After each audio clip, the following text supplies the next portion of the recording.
Hello, everybody. Welcome to the preview of the Ultra episode. We are here post the quarterfinals, processing that round of fixtures. What do you think, Will? Thrilling, edge of your seat football in this tournament so far. Yeah, it's more about how it ends now, folks. Like, if you need to be still sold on the tournaments, it's too late for you. You know, you're not going to be sold at this point. If the Georgians didn't sell you, if the Turks didn't sell you, then this is just too late. You're just trying to see now which one of your favorite characters survives by the end of the show. Yeah. That's what the point of the season we're in now. And we're getting there. We're in the semifinals after this.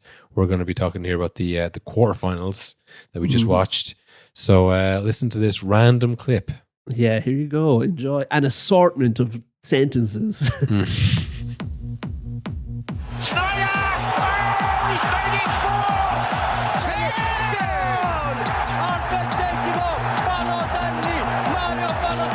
Coleman, a little dink into the middle. Oh, yeah! What about that? What about that? And a shot! Super strike! It is simply unbelievable. Turkey have won. Panenka! Oh, it's genius! It is going to Rome.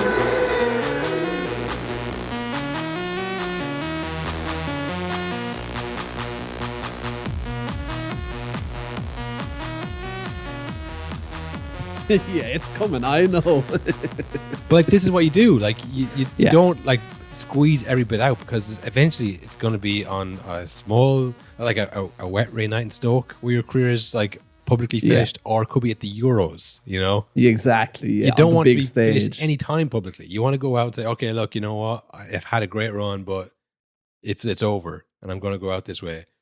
Ronaldo is not going to do that. That doesn't look like. No. This is his Washington Wizards stint. Yeah, I feel like no one would. He's nothing to prove to anybody, really. You know. No, he should have. See, I get not retiring, especially from international duty after the World Cup, because that was like a confirmed. Okay, Messi is better than you, and always has been. And if you retire now, we all know it. Yeah, but it's true. It was the case. So that. I get why he didn't want that to be the perception, but that is the truth. So he probably should have just ended it then. Okay, well, would it have been worse to go out in the World Cup, or is it worse to go out like this? Oh, way worse now. I mean, worse now? Well, like the way he's going out now, I mean, is much more embarrassing, I think. Because if you think, what's your perception of Ronaldo now? How much of your thoughts of Ronaldo is, wow, an all-time great, and how much of it is an old man who needs to retire? It's the scales are tipping. Yeah, I mean, I think it would have a lot more games like this for it to tip totally. But I mean, the last World Cup where he was benched by the coach, and then Gonzalo Ramos scored a hat-trick in your replacement, and then you came on and you couldn't do it. It just was like so poetically tragic for him. And then he walks off crying. It's like, wow, that's how he goes out, you know? Like when Zidane left after heading that guy and blowing the World Cup, he kind of walked off kind of like a cool guy, you know? Yeah. Like, I'm a self-sabotage anti-hero almost, you know? Ronaldo left crying. It was like, oh God, you know, this is just sad. I think, was this one like, okay, he showed himself to be an egomaniac, but anybody who wasn't convinced of that wasn't really paying attention. Yeah, there's nothing new. And he did score a penalty in the last game to, you know, he didn't miss it. Yeah. You know, it wasn't because he didn't do the right thing. You know, that's what he's saying in his head. That's why he's going to the World Cup. Oh. Yeah. If only it wasn't for João Felix, we'd win the Euros. It really kind of exposed his own ego. Like, as mad as it is, like, but I mean, he still feels some need to prove something to somebody. Yeah, who? Like, I don't know. I mean, there was a moment there where Conceição played the ball in, and like it wasn't a perfect ball, but I think there's a scenario where you give the ball to Ronaldo 10 more times, he gets it probably 5 or 6 of them, but he just didn't catch us. You know, he just didn't get there in time, and then he was like, fuck, that was my chance to score. And Conceição goes over and like, come on, chin up, pal. You know, it's like, this guy's a kid. He's had like 5 caps. And you're Ronaldo. And like, you should be saying to him, good, keep doing that. You should be G'ing him up. He has to go up to you and console you for the like, yeah, no, don't put that one on your head, Ronaldo. You'll get the next one. Like, he should be he has the captain armband on. He should be doing that. He shouldn't be like other people come to him to like, no, it's okay, man, you know. Because they all grew up with them, all grew up watching him play, and now they're like having to console him. It's insane. The whole tournament of him smashing free kicks into walls and crying and needing to be consoled by like 20-year-olds. Yeah. It's just, I've never seen anything like this. Here's a theory. Do you think Shaqiri becoming the player to score in all those international tournaments before him, it just flicks something in his brain. He hasn't been right since. It's like, what do you mean he did it before me? Definitely, because I think since the Georgia game, where he played the entire game against Georgia, I mean, not the entire game, but he played most games against Georgia, and that was clearly like, I need to get my goal here. He could have gotten a rest there. He could have gotten especially at his age, even though he's a freak athlete and all, a game off would have been huge for Ronaldo, I'd say. Yeah, but I think what was more important to him, and maybe not more important, maybe he just believes that I need to get into a rhythm here. If I score one, I'll score more, but I need to get that one. So don't take me out of the game. Don't take me out of an opportunity to score a goal. Yeah. Rightly or wrongly. But yeah, I think he was obsessed with getting that goal, and that's why he had the breakdown, because like, that was a good chance and I didn't get it. Yeah. You know, it was all about him. It was all about him scoring the goal, and to go out like this, it's just like, yeah, this is the bad side of Ronaldo, but it's nothing new. And at least it wasn't, you know, at least he scored at the penalty shootout. That's all he has. Like, at least I scored in the 2 penalty shootouts. But not a great tournament for him. Also, I looked it up. That Carragher quote about leave football before it leaves you was about Casemiro a few months ago. Yes, sorry, Casemiro. That's who it was. Yeah, but this is the thing. It's like you should leave before you're humiliated on a national stage or international. Before stage Carragher like says that about you on TV, or before someone else says he needs to retire, because like you know it's coming, because you've seen it from the players that you played with. Like, yeah, remember when he had to fucking leave in tears? Remember they kicked him out of the training ground? You know, don't want that to be you. Yeah, Germany, I mean, you have to hand to them. They're not delusional. No, yeah. They knew that they couldn't really compete with Spain, and they went out to kick them and hurt them. Yeah. Look, it's a method as old as time for when you're playing Spanish teams. Yeah, put football out of their heads. See what little Real do or little Pedro. Kick them all. That's been the story of football for years. I love how you landed on 2 generic Spanish names. They're almost Spanish players. Pedri, not Pedro. And Reyes I was thinking of the other Pedro. Yeah. Toni Kroos in his last game in international football. I mean, you probably won't remember this in the grand scheme of time. But for me, like for his last act, like I'm going to take advantage of the fact that I'm not that type of player, and I'm going to start kicking teenagers off the pitch. What are they going to do? Send me off in my last game? No chance. I've got a free game here. Like he apologized for that tackle on Pedri. I don't know if you saw that. But I mean, yeah, I think if you make the decision to stop somebody physically, you're taking into account that, like, yeah, he might get hurt here, but I don't really care. Yeah. I'm not trying to hurt him. I'm not trying to do him. But if I'm sticking my leg out here, I'm planting my leg in front of his knees as he's skipping by me at pace, I know that there's a chance here that it might go wrong for me and him, you know, but I don't really care. So to come out after, I didn't mean to hurt him. It's like, well, you knew what the risks were, yeah. You know? Again, this is your final game after a lengthy career. You've seen it all. You knew what you were doing there. And Pedri, I think, is out of the tournament. Yes, he is. Yeah. Like, I was saying, like, imagine if you were a Spanish Barcelona fan watching that. Yeah. Watching Toni fucking Kroos of all people, who's won like 100 Champions Leagues at your expense, and then Pedri, your star boy for Spain, and he kicks off the pitch for the rest of the tour. You'd be absolutely fuming at that fucker again. No card. No card. Come on, Tony. Come on. You know, he's a hot type player. He'd never do anything like that. And then it was like minutes later, he stamped on Yamal, the other teenager. Yeah. And the referee didn't see it. Where's the next child? From the start, like they brought in Khan and they brought in Rom, for Middlestadt and Andrik in the middle. Two tough-looking guys. Rom especially. Maybe he saw Andrik's pink hair and thought, no, not for this game, pal. No, I need here. We're going a different tact for this game. But I think he was like, you'll come on and you'll, get booked and fouled, and then we'll bring on the starting team to finish out the game. But like that was their plan from the start. I don't think Khan was actually even booked in that game. Even though there was one moment where he just like ran back and kicked Yamal in the calf. I was like, he's like 30 something. Yamal is 16. Like, okay, man's game. If you're going to go out there, you got to be able to take the hits ever. But it just felt weird. I was like, this is a mad sport, really. That like you're going to go around, kick specifically people. Target the children, like. And then if like a foot comes like within a meter of your head, you're going to pretend like you've been kicked on the head and go down. It's like it's really like unsporting kind of behavior at its best, at its worst. Football, Yeah, but yeah, they knew they couldn't go toe to toe, and they just tried to kick off the pitch. And I guess they played the ultimate karma for that, because the player who came on for Pedri was Dani Olmo. He always feels like he's running forward. Like he's never standing still. Past that, he's always like on the run. And then he scored that goal, like classic Olmo. And I never watched the man play. Like that's what I think of. I think of Dani Olmo, just like always running mid run, just like not breaking stride, kicking the ball. Yeah, and he got 100%. the assist for the other goal. So I mean, it was ultimate karma for Kroos and those bully boys trying to kick the lads off the pitch. But I think what it did for Spain, or for Lafuente, for the manager, anyways, like he saw Pedro injured, Carvajal got booked, and he's going to miss the semi-final. Yeah, he was thinking, if I leave on Yamal and Nico Williams and they get injured, what's the point? Yeah, like 100%. If we get to the final, we have fucking nobody.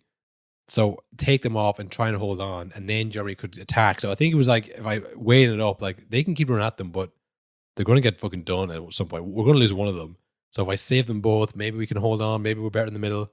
But it just gave Germany the initiative to put on Füllkrug, get in the mixer, and it was Kimmich with the header back for Wirtz, who came on, and a sweaty goal to equalise it. Sent to extra time. They were then very unfortunate to not be given a penalty when a ball was smashed directly at Cucurella's hand, and they waved it on, no penalty.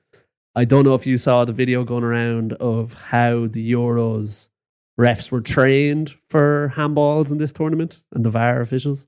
No. Where basically going into the tournament, they show the VAR refs all these like video examples, so like animated examples of this is a textbook VAR handball. This is what you're looking for.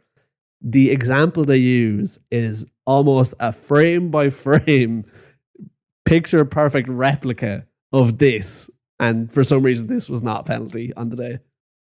Well, I thought it was, in a natural position. That's what my first thought was. Because, I refer back to these phrases I've heard over the last 10 years or so. Ball to hand. Natural position. I think that's one. And against Denmark, where the cast people are referencing, that's how they got through that game. The hand was out, which isn't a natural position, whereas down by the side is kind of generally agree that's a natural position. For me, the big giveaway that it was a penalty was Carvajal's bicycle clearance. That was him like, well, it's fucking over, and I'm just going to kick this ball. Like, there's no way he's bicycle clearancing the ball under any other circumstances other than thinks it's about to be blown for a penalty here, so I may as well just lash it away in a cool way. Like, he was like, shite, what? Kick it away. And then just play on. I was like, oh, okay. Good thing I bicycled that. Good thing I bicycled back to nobody in a crucial moment of the game.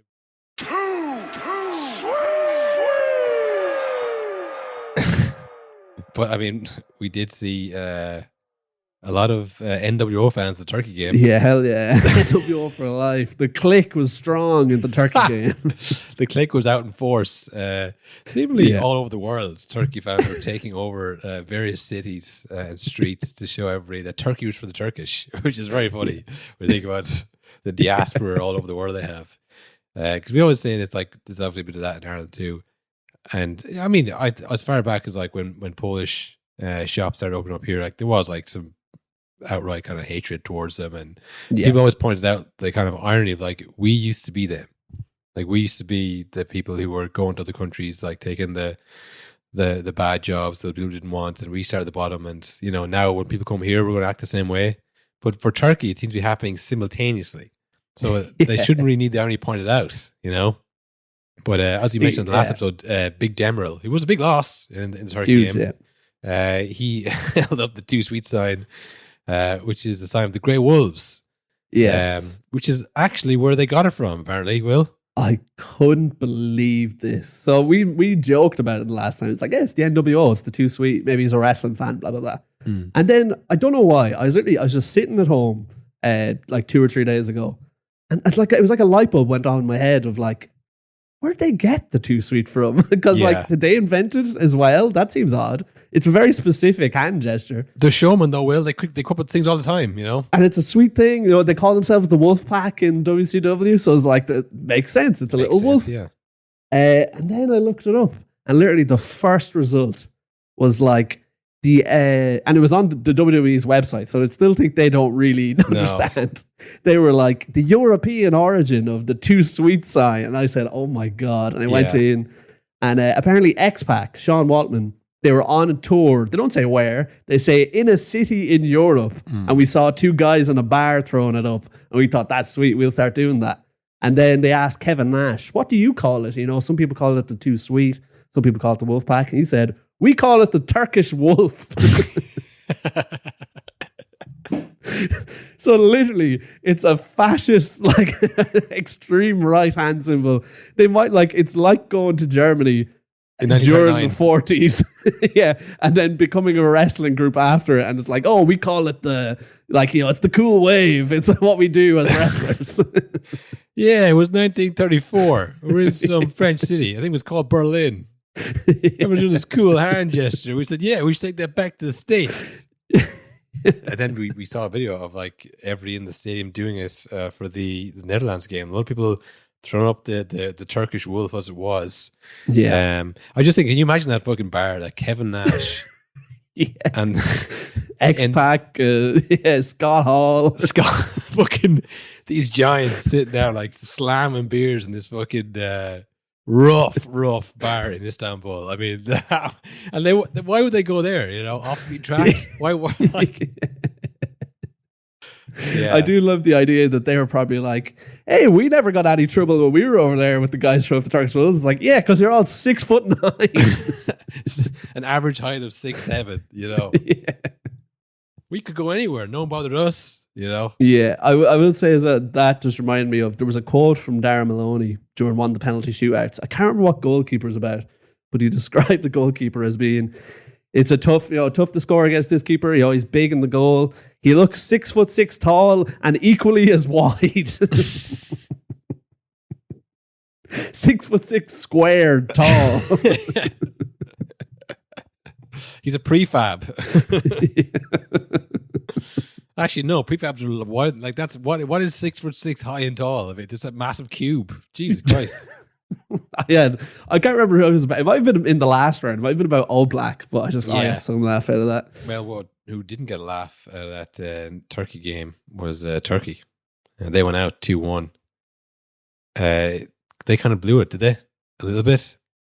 It's again, we say it, game to game. You never know what Turkey you're going to get. So it's hard to tell. It's like, this team should have smashed this tournament. Or it's like, no, they actually overperformed. It's very difficult to tell. They went ahead, Arda Güler with another delicious assist to the backboard. 3 of them queuing up to hit that header. I thought, this is it now. They're going to go on. Netherlands don't have the stomach for it. I keep saying, oh, Netherlands, this is going to be a big what if tournament for them. Now they're in the semi-final, they're never going to win, and they're going to say, if we had our players, we'd have done well. They now have done well by any metrics. They're the last 4 in it, and they could beat England. And then you're in the final, and who knows? So they have a good side, and they did come back. The goal that they conceded not really to Gakpo, even though he was awarded initially, I think that could have been a free out. If you think about it, he kicked, if it's an own goal and Gakpo kicks him in the back of the foot to move it, he just kicked him in the back of the foot and he didn't kick the ball because it's an own goal. That's me. VAR was frozen, oh shit, wait a minute. What was that? What happened there? I saw straight away, he just came right to the back of him and kicked him.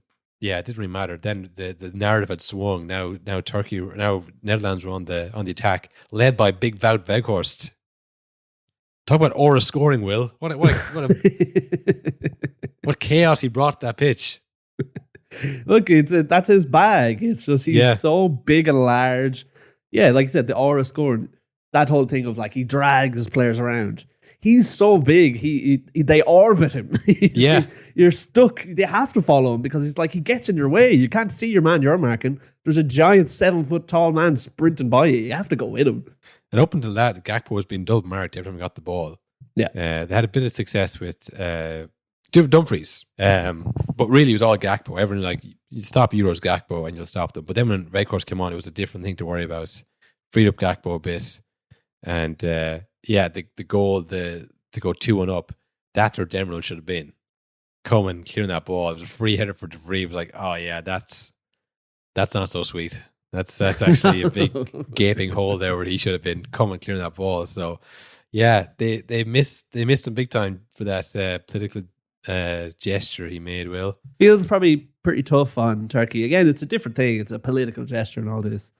But on the other side of the tournament, Jude Bellingham got a suspended sentence. Did you see that? Yes. He misses one game whenever he feels like it. Whenever he feels like it. What the hell is that about? What the hell is that about? When have you ever heard of a suspended sentence? It's not jail time. Yeah. I didn't think you could do that, But yeah, I mean, if you offer that thing to Demiral whenever you want, if you wouldn't take that game, you might take this for years, Yeah, 3-game ban. Okay, I'll take it in the Nations League, thank you. Exactly. And that's when Bellingham will take it, Yeah, 100%. Yeah, it's a tough one for Turkey to swallow. Again, we shouldn't probably wade too much into politics or what they're doing, but I do think Demiral kind of brought that on himself. There's no need to do it, There was just get off the pitch. Get off the one man match. Just get off the pitch, and then they're probably going to the semi-final now. They could genuinely win the tournament.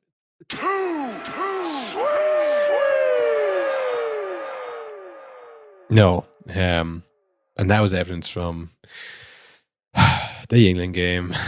Boo. I saw someone describe England so far in this tournament as they're on to the next round, sticking around like a bad smell. Yeah, it's some combination of tough games to watch and they keep winning. It's like there's nothing here for me, I'm like torturous. There's nothing that I can take from this as a positive. They're not even bottling anything. They scored all of their penalties. Like, Jesus, what is this? Yeah, they had some good penalty takers on the pitch at the end. I think part of being a good penalty taker, if you're not like a practice pen, if you're not like your club's number one pen taker, is being young. Because if you're young, you think this is my last tournament. This isn't that important. Like it's important, obviously, but like I got my career ahead of me. Like Cole Palmer is 21. He is the pen taker. He was never missing. Bellingham is so confident. There's so much self confidence, and being 21, same thing. He was like, this is going in all day. Yeah. Saka, it was a nice one for Saka. He was one of those players like, I'm so glad I scored, because of the last time. He wasn't really worried about how it ended. He's like, well, I can go home happy, whatever else happens. I banished the divas of 2020, and he was smiling like that. You knew well that's what he was smiling about. He wasn't like, yes, we've got the third penalty in the bag. He was like, yes, I'm free on social media for the evening. I've avenged myself. But yeah, they had some solid penalties. It was Akanji who missed it thanks to some, I gotta say, world-class shithousery by Pickford. I mean, well, look, he's a master at it. The ref, though, I mean, come on, you gotta book him for that. You know what he's doing. What was it? Come on, hey, he's like a wrestling referee. Speaking of, hey, put down that steel chair. Or the other guy hits him in the head with a hammer. No, you can't do that. Put that down. Hey, you're gonna get in the goal right now. I'm gonna, what the hell happened back here? Yeah. What you do, walk on that goal? Like, get back in the. You gotta get back here in the goal. Just go. Here's a card. I'm gonna give you another one in 5 seconds. Yeah. When he's walking away and he's like doing, it's like, nah, leave it off. Ref. It's like, yeah, yellow card. No, I mean that's not fucking trying shit. The ref didn't want to do it. Didn't want to appear anti-English. Didn't want to do any of that stuff. Yeah, it pissed me off big time. Then Akanji missed. I don't know if that was the reason why, but yeah, it probably didn't help. when Shaqiri stepped up for his penalty, the RT commentator said, "Here comes Shaqiri, a man, you can always count on over the years. He'll never let you down." It's like, what is going on? The Shaqiri erasure is insane. It's madness. It's like when he scored in this tournament, because he got the record before Ronaldo, all of the plaudits for Ronaldo have swapped over to Shaqiri. He space jammed his career, Yeah. Honest to God, like Shaqiri would always let you down. He very inconsistent. Always had talent. Never doubting his talent, but he didn't do it consistently anywhere since Basel. So I know we had a TikTok where everyone said, yes, he has, but check the stats. He fucking hasn't. He fucking hasn't. That's a fact. Yeah. Damn. That sounds a lot better than the actual games were, Will. I tell you, it was more fun. Yeah. I hope you enjoyed it. And if you did, and you want to subscribe to the whole thing, get the whole rundown of it, the link is in the description of this episode. $4.50 a month. Get it now. You get the final and the semi-final coverage for the Euros. And then it's like, I think 24 hours and the Premier League starts again. It's around that, yeah. The It's transfers right are back in. happening now. Pre-season's happening now. They're on, I'd say some of the German players got directly on a flight to the pre-season tour of their clubs in Singapore or something.